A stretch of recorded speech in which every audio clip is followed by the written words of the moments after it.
നിങ്ങളുടെ favourite shows ഇനി ഒരിക്കലും മിസ്സാവില്ല. ഇപ്പോൾ C5 കാണും നിങ്ങളുടെ ഫേവറേറ്റ് ഷോ തികച്ചും സൗജന്യമായി. ഇപ്പൊ ഒന്ന് ജയിച്ചു എന്ന് കരുതി നീ കൂടുതൽ ഷോ ഇറക്കല്ലേ. ഇവളുടെ ദേഹത്ത് നീ കൈവച്ചിട്ട് ഇപ്പോഴും നീ രണ്ടു കാലിൽ നിൽക്കുന്നത് നിന്റെ ഭാഗ്യം കൊണ്ടാണെന്ന് കരുതിയാ മതി. ആ ഭാഗ്യം എപ്പോഴും നിന്നെ പിന്തുണയ്ക്കുമെന്നും നീ ജയിക്കുമെന്നും കരുതേ വേണ്ട. നമുക്കിടയിൽ എന്ത് ജയവും തോൽവി അവന്തിയെടുത്തി നമ്മൾ മൂന്നുപേരും പുറത്തുനിന്ന് ഈ കുടുംബത്തിലേക്ക് വന്നു കയറിയവരാ. അവകാശം ഒരുപോലെയാണെന്ന് ഞാൻ കരുതിയിട്ടേ ഇല്ല. എന്നും നിങ്ങൾ എന്റെ ഒരുപടി മുകളിലായിരുന്നു. പക്ഷേ നിങ്ങളുടെ ചില പ്രവൃത്തികളും ആലോചനയും എന്നെക്കാളും എത്രയോ താഴെയാണെന്ന് എനിക്കിപ്പോ മനസ്സിലാവുന്നുണ്ട്. അതുകൊണ്ട് തന്നെയാ അർച്ചനയ്ക്കും അവന്തിയേക്കും ഈ വീട്ടിൽ ഒരേ അവകാശം വേണോന്ന് ഞാനിപ്പോ വാശി പിടിക്കുന്നത്. ആ വാശി നല്ലതല്ല മോളെ. ആന കുറച്ച് മെലിഞ്ഞൂന്ന് കരുതി തൊഴുത്ത് കെട്ടില്ല ആരും. ഇന്ന് നിന്റെ ഒരു പടി മുകളിൽ തന്നെ അവന്തിക. അതങ്ങനെ തന്നെ നിലനിർത്താൻ എന്ത് ചീപ്പ് കളി കളിക്കുകയും ചെയ്യും. എനിക്കെതിരെ എല്ലാ ചീപ്പ് കളിയും കളിക്കണം. അതെന്തായാലും എങ്ങനെയായാലും സാരമില്ല. നമ്മൾ തമ്മിലുള്ളത് ഈ വീട്ടിൽ ആരും അറിയില്ല, സച്ചിയേട്ടൻ പോലും. കാരണം നിങ്ങളെ മര്യാദ പഠിപ്പിക്കേണ്ടത് എന്റെ ഉത്തരവാദിത്വം. ആ ഉത്തരവാദിത്വം ഞാൻ നല്ല ഭംഗിയായിട്ട് ചെയ്യുകയും ചെയ്യും. എന്നെ അറിയുന്നവരെപ്പോഴും എന്നെ പറയുന്ന കുറ്റം ഞാൻ ബോൾഡ് അല്ല എന്നുള്ളതാണ്.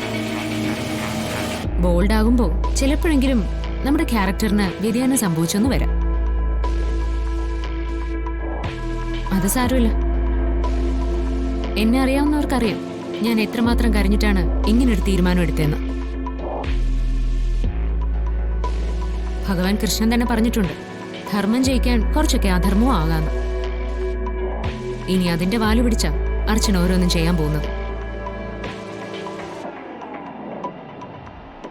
പിന്നെ ഞാനിപ്പോ വന്നത് ഇതൊന്നും പറയാനായിരുന്നില്ല. പെട്ടെന്നുള്ള ദേഷ്യത്തില് ഞാൻ അനക്കയോടൊരു തെറ്റ് ചെയ്തു.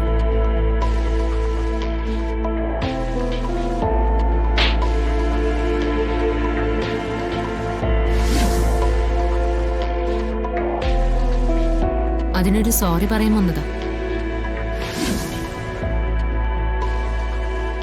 അപ്പൊ എന്നെ മുഴുവനായിട്ട് നശിപ്പിക്കാനുള്ള ചർച്ച നടക്കുന്നു.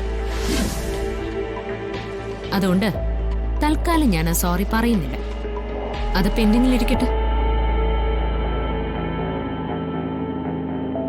നിങ്ങളുടെ വർത്തമാനം കേട്ടിട്ട് അതേ തെറ്റ് വീണ്ടും വീണ്ടും ആവർത്തിക്കാൻ നിങ്ങളായിട്ട് തന്നെ അവസരം ഉണ്ടാക്കി തരുന്ന മട്ട. അപ്പോ എല്ലാം കൂടി ചേർത്ത് പിന്നീട് ഒരുമിച്ചൊരു സോറി പറയാം.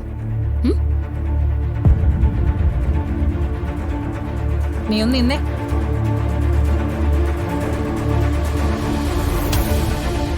നീ പണ്ട് കേട്ട മുത്തശ്ശി കഥയുടെ ഓർമ്മയും കൊണ്ട് എനിക്കെതിരെ ഇറങ്ങല്ലേ. ആയുസ് മുറിയും നിന്റെ. മുത്തശ്ശി ഒരുപാട് കഥകൾ നിനക്ക് പറഞ്ഞു തന്നതാണ്. ഇത് നീ കേട്ട കഥകളേക്കാൾ വലിയ ലോകമാണ്. മുത്തശ്ശി എനിക്ക് വേറൊരു കഥയും കൂടി പറഞ്ഞു തന്നിട്ടുണ്ടായിരുന്നു.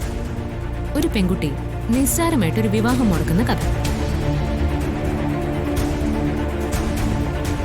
അടുത്തതായി എന്റെ ജീവിതത്തിൽ പ്രാവർത്തികമാകാൻ പോകുന്ന കഥ അതാണ്, വിവാഹം മുടക്കുന്ന കഥ.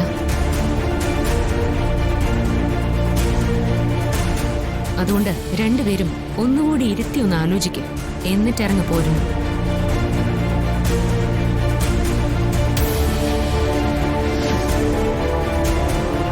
ഡൗൺലോഡ് ചെയ്യൂ C5 ആപ്പ്. കാണൂ എല്ലാ എപ്പിസോഡുകളും സൗജന്യമായി.